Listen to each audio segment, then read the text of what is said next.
नमस्कार। और तो पद्म पुरस्कार 2026 की लिस्ट आ चुकी है और इसे देखकर पहला ख्याल यही आता है कि इतने सारे नाम याद कैसे होंगे। खासकर अगर कोई प्रतियोगी परीक्षा की तैयारी कर रहा हो तो ये लिस्ट तो एक पहाड़ जैसी लग सकती है। तो आज हम इसी मुश्किल को आसान बनाने की कोशिश करेंगे, पर रट्टा मारकर नहीं। हमारा मकसद बिल्कुल साफ है। हम इन पुरस्कारों से जुड़ी सबसे ज़रूरी जानकारी निकालेंगे और कुछ मज़ेदार और अनोखी ट्रिक्स के ज़रिए इन नामों को याद करेंगे। और सबसे ज़रूरी बात, हम ये भी समझेंगे कि इन लोगों को यह सम्मान आखिर मिला क्यों।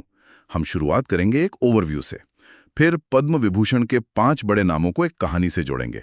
इसके बाद पद्म भूषण के कुछ जाने माने चेहरों पर नजर डालेंगे और अंत में उत्तर प्रदेश की परीक्षाओं के लिए वहां के विजेताओं पर खास ध्यान देंगे। तो इस जानकारी के समंदर में गोता लगाने के लिए तैयार हैं? बिल्कुल। तो चलिए शुरुआत बड़े कैनवस से करते हैं। देखिए, इस साल कुल 131 लोगों को पद्म सम्मान मिला है। 131? अच्छा। जी, इनमें 5 पद्म विभूषण हैं, जो देश के सर्वोच्च नागरिक सम्मानों में से एक हैं। फिर 13 पद्म भूषण हैं और 113 पद्मश्री। और कुछ आंकड़े भी हैं जो सीधे सीधे सवाल बन सकते हैं। जैसे इस बार 19 महिलाएं विजेता हैं, 6 विजेता विदेशी या एनआरआई श्रेणी से हैं और 16 सम्मान मरणोपरांत दिए गए हैं। 16 मरणोपरांत पुरस्कार। जी, ये नंबर हमें एक फ्रेमवर्क देते हैं कि इस साल के पुरस्कारों का चरित्र कैसा है। ये संख्या तो काफी बड़ी लगती है। इसका मतलब है कि समिति ने उन लोगों के काम को भी पहचाना है जो अब हमारे बीच नहीं है। खैर, इन आंकड़ों की नींव पर अब हम नामों की इमारत खड़ी करते हैं। शुरुआत करते हैं सबसे ऊंची मंजिल से, पद्म विभूषण। सिर्फ 5 नाम हैं, लेकिन सबसे महत्वपूर्ण। और इन 5 नामों को जोड़ने के लिए एक बहुत ही दिलचस्प कहानी वाली ट्रिक है। बस एक लाइन याद रखनी है।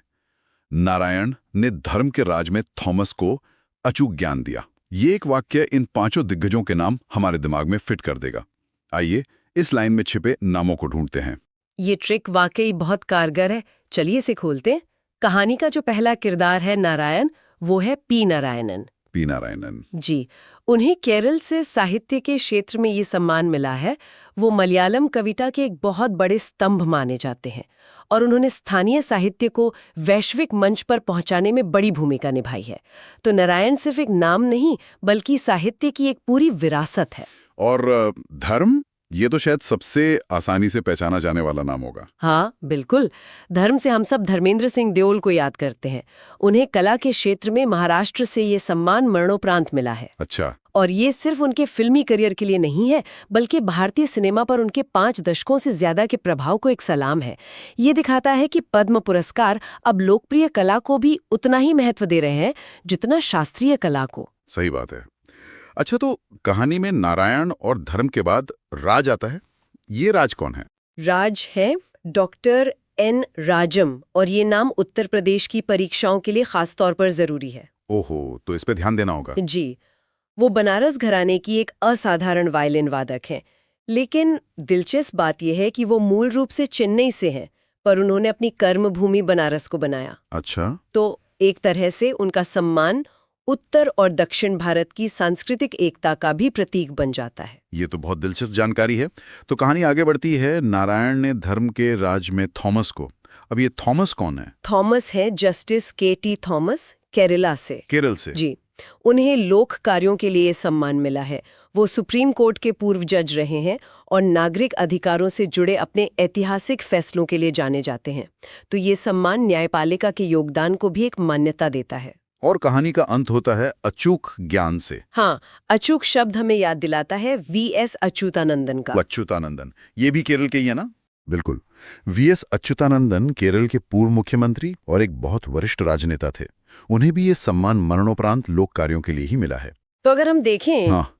इन 5 नामों में से 3 तो केरल से ही हैं। जी बिल्कुल। साहित्य से पी नारायणन, कानून से के.टी. थॉमस और राजनीति से वी.एस. अच्युतानंदन। ये केरल के लिए एक बहुत बड़ी उपलब्धि है। वाकई पूरी लिस्ट में केरल का दबदबा साफ दिख रहा है। और 2 मरणोपरांत पुरस्कार भी हैं। तो नारायण ने धर्म के राज में थॉमस को अचूक ज्ञान दिया, इस एक लाइन से हमें सिर्फ नाम ही नहीं बल्कि उनके क्षेत्र का भी अंदाजा लग गया। ये शानदार है। तो पद्म विभूषण की लिस्ट तो अब पक्की हो गई, लेकिन पद्म भूषण की लिस्ट तो इससे कहीं ज्यादा लंबी है। 13 नाम है। क्या वहां भी कोई ऐसी ही जादुई कहानी है?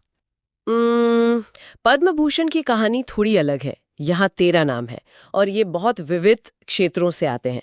यहाँ आपको कला, व्यापार, खेल और राजनीति मतलब सबका मिश्रण मिलेगा। तो एक कहानी बनाना मुश्किल होगा। हाँ, मुश्किल है, लेकिन कुछ सबसे प्रमुख नामों को याद करने के लिए एक सेलिब्रिटी ट्रिक जरूर दी गई है जो काफी काम की है। सेलिब्रिटी ट्रिक सुनने में तो मजेदार लग रहा है। हाँ, ट्रिक कुछ ऐसी है।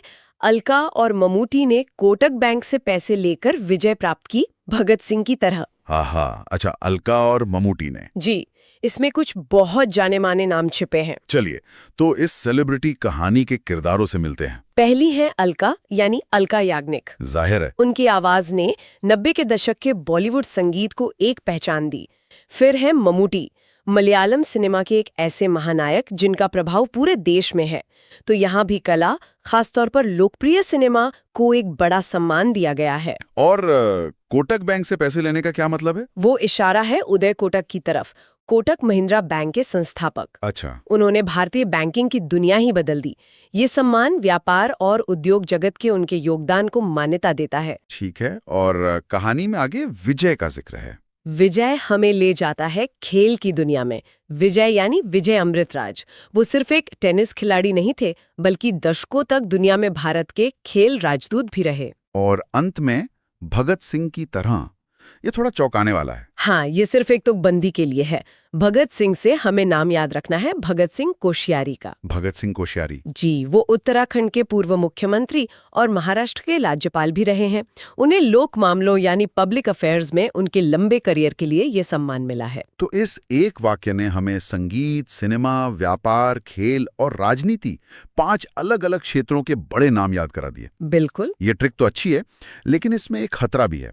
कहीं ऐसा ना हो कि हम बस ये 5-6 नाम याद कर लें और बाकी 13 की लिस्ट में से किसी और जरूरी नाम को भूल जाएं। आपने बिल्कुल सही मुद्दा उठाया। ट्रिक्स सिर्फ एक शुरुआती बिंदु होती है, पूरी मंजिल नहीं। और इस लिस्ट में एक ऐसा ही बहुत महत्वपूर्ण नाम है जो इस ट्रिक में शामिल नहीं है, शिबू सोरेन। शिबू सोरेन। जी, झारखंड की राजनीति में उनका कद बहुत बड़ा है और उन्हें ये सम्मान जनजातीय अधिकारों के लिए उनके दशकों के संघर्ष को देखते हुए मिला है। ये एक राजनीतिक रूप से भी बहुत महत्वपूर्ण चयन है। तो शिबू सोरेन का नाम अलग से याद रखना बेहद जरूरी है। मतलब साफ है कि ट्रिक्स पर पूरी तरह निर्भर नहीं रहना है, बल्कि उन्हें एक स्मार्ट टूल की तरह इस्तेमाल करना है। बहुत अच्छे। तो हमने पद्म विभूषण की गंभीर दुनिया और पद्म भूषण की ग्लैमरस और विविध दुनिया दोनों को समझ लिया है। अब जरा और गहराई में उतरते हैं और एक प्रदेश पर ध्यान केंद्रित करते हैं, उत्तर प्रदेश। जी। हमने डॉक्टर एन राजम का जिक्र पहले ही किया था, जिन्हें पद्म विभूषण मिला है। लेकिन यूपी से और भी कई विजेता हैं और खास तौर पर यूपी की परीक्षाओं के लिए एक और ट्रिक है। यूपी के राजा ने अशोक और अनिल को बुद्ध भगवान के पास शाम से मिलाया है। ये ट्रिक यूपी के लगभग सभी महत्वपूर्ण विजेताओं को एक साथ पिरो देती है। चलिए इसका विश्लेषण करते हैं। कहानी के राजा तो वही हैं, डॉक्टर एन राजम, बनारस की वायलिन सम्राज्ञी। हाँ, ये तो एक तीर से 2 निशाने वाली बात हो गई। एक ही नाम 2 जगह काम आ रहा है। बिल्कुल। आगे कौन है? आगे है अशोक और अनिल। अशोक से नाम आता है अशोक कुमार सिंह का। उन्हें सिर्फ विज्ञान नहीं बल्कि कृषि विज्ञान के क्षेत्र में ये सम्मान मिला है। कृषि विज्ञान? जी, वो भारतीय कृषि अनुसंधान संस्थान के निदेशक हैं और गेहूं और दालों की नई किस्में विकसित करने में उनका काम किसानों के लिए गेम चेंजर रहा है। ये तो बहुत ठोस योगदान है। और अनिल है अनिल कुमार रस्तोगी। वो थिएटर और फिल्म के एक मंझे हुए कलाकार हैं। खासतौर पर लखनऊ की सांस्कृतिक दुनिया में उनका बहुत नाम है। तो ये सम्मान क्षेत्रीय कला को एक पहचान देता है। तो यूपी से कला में 2 बड़े नाम हो गए। जी, शास्त्रीय संगीत में एन राजम और अभिनय में अनिल कुमार रस्तोगी। ठीक है। और कहानी के आखिरी 2 किरदार हैं बुद्ध और श्याम। ये कौन है? बुद्ध का मतलब है बुद्ध रश्मि मणि। वो एक पुरातत्वविद हैं, आर्कियोलॉजिस्ट। पुरातत्वविद? जी, उनका सबसे चर्चित काम अयोध्या में राम जन्मभूमि स्थल की खुदाई से जुड़ा है। तो ये एक बहुत ही सामयिक और महत्वपूर्ण पुरस्कार है। और अंत में श्याम से हम याद रखेंगे डॉक्टर श्याम सुंदर का नाम। वो बनारस हिंदू विश्वविद्यालय के एक प्रसिद्ध चिकित्सक हैं और उनका शोध खास तौर पर काला आजार या ब्लैक फीवर पर केंद्रित है। अच्छा। ये एक ऐसी बीमारी है जो सबसे गरीब इलाकों को प्रभावित करती है। तो ये चिकित्सा के माध्यम से की गई एक महान सेवा का सम्मान है। कमाल है। तो उत्तर प्रदेश की इस एक कहानी में शास्त्रीय संगीत, अत्याधुनिक कृषि विज्ञान, क्षेत्रीय रंगमंच राष्ट्रीय महत्व का पुरातत्व। और जीवन बचाने वाला चिकित्सा अनुसंधान सब कुछ शामिल है। बिल्कुल। ये दिखाता है कि एक प्रदेश से कितने अलग-अलग क्षेत्रों में देश को योगदान दिया जा रहा है। जी। और प्रतियोगी परीक्षाओं के लिहाज से यही विविधता सबसे महत्वपूर्ण है। सवाल सिर्फ नाम से नहीं, बल्कि उनके विशिष्ट क्षेत्र या योगदान से भी बन सकता है। हाँ, ये हो सकता है।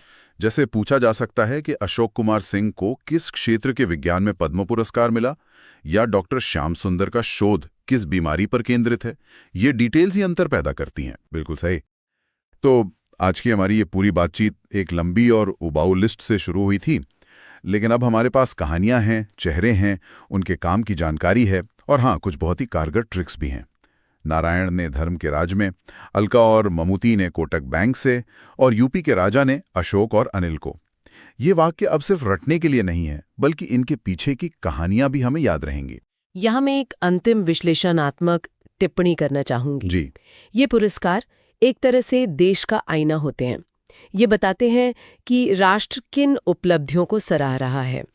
इस साल की लिस्ट में एक संतुलन दिखता है। एक तरफ धर्मेंद्र और अलका याग्निक जैसे लोकप्रिय चेहरों को सम्मानित करके जनभावना का सम्मान किया गया है, तो दूसरी तरफ जस्टिस थॉमस, डॉक्टर श्याम सुंदर और अशोक कुमार सिंह जैसे लोगों को चुनकर, मतलब जो चुपचाप लेकिन ठोस काम करते हैं, उन्हें भी पहचान दी गई है। बिल्कुल। तो एक परीक्षार्थी के लिए सिर्फ नाम नहीं, बल्कि इन श्रेणियों को समझना भी जरूरी है कि योगदान किस तरह का है, सांस्कृतिक, सामाजिक, वैज्ञानिक या आर्थिक। ये एक बेहतरीन नजरिया है, और इसी के साथ मैं श्रोताओं के लिए एक आखिरी विचार छोड़ना चाहता हूं।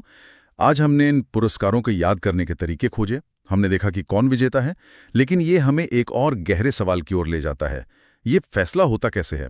कौन इन नामों को नामांकित करता है? कौन सी समिति अंतिम चुनाव करती है? इन पुरस्कारों की चयन की प्रक्रिया अपने आप में एक डीप डाइव का विषय है। ये हमें याद दिलाता है कि हर लिस्ट जो हमारे सामने आती है वो एक कहानी कहती है, लेकिन उस लिस्ट को बनाने की प्रक्रिया के पीछे हमेशा एक और कहानी छिपी होती है। उस पर भी कभी सोचिएगा।